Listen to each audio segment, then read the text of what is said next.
Psalm 23, verses 1 through 3. This is a pretty well-known psalm. I'm going to read it to you today. I want to find a little bit of deeper meaning in what the psalm is saying here today. This is a psalm of David, and he writes this psalm. Most commentators are pretty certain that David writes this psalm when he is King David, right? Where he has all of the jewels and the crowns and the authority and the power, all of the wealth and the status. But actually, David, as he's writing this, he's writing it about a time when he was not really a king. He was a lowly shepherd, right? He was a lowly shepherd, youngest in the family, who was tending to the flock. He was in the nitty gritty of it. And I think one of the cool things about this passage and this prayer that David is praying is that while he is the king, he is writing about a time when he was a lowly shepherd. And the things that he learned about God when he was a lowly shepherd are the same things that are true when David is king. The things that we learn about God in our lowest moments and our humble moments are the same things that are true about God when we're in our highest moments and our happiest moments. The psalm reads this: "The Lord is my shepherd. I lack nothing.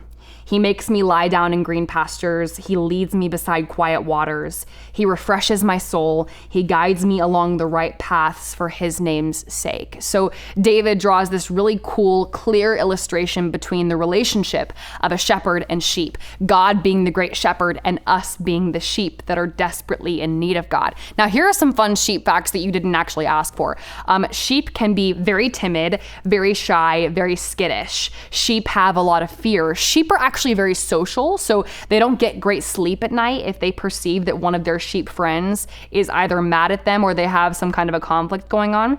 Sheep have great memory. They remember the faces of their masters, their shepherds. They remember the faces of other sheep for up to like 50 years. Sheep are also classic overeaters. Okay, first things first, they actually have to swallow their food, regurgitate it back up in order to be able to digest it fully.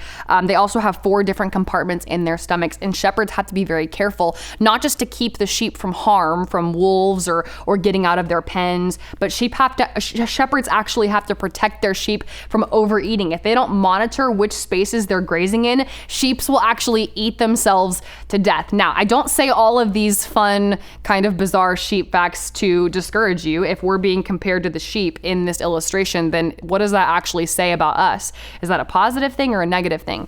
Here's what I think this means. If in this illustration, David is talking about how God is the great shepherd and we are his sheep, this means that sheep don't always know what the best thing is for them. We don't always know what the best thing is for us. Sometimes we overindulge on things that we shouldn't indulge on. Sometimes we can't actually protect ourselves from the evil forces around us. We're actually pretty needy socially, and we are in need of God. The reality here is that as sheep, we can trust that in the great shepherd, we have every single thing that we need. We lack nothing. And sometimes we don't actually know what we need. It's why in the next verse, it says that the good shepherd makes us lie down in green pastures. He leads us beside quiet waters. This means that God knows what's best for us when we don't actually know what's best for us.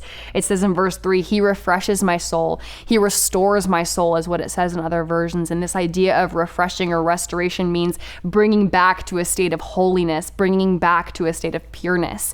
He restores my soul. He guides me along the right paths for his name's sake. This is what I think is cool.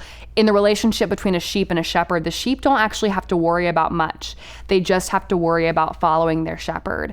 He takes care of them. He monitors what they eat. He gives them everything that they need, and he guides them along the right paths for his name's sake. The sheep don't have to worry about pursuing the right paths, making the right decisions. They just get to follow the shepherd, and the shepherd takes care of every single thing that they need. So you and me, we might be worried about all the different things that are happening right now in our lives. We're worried about making the right decisions, not making the wrong decisions, making sure that our life is going in the right direction, and then worried about all the evil forces that might be trying to step in and stop us.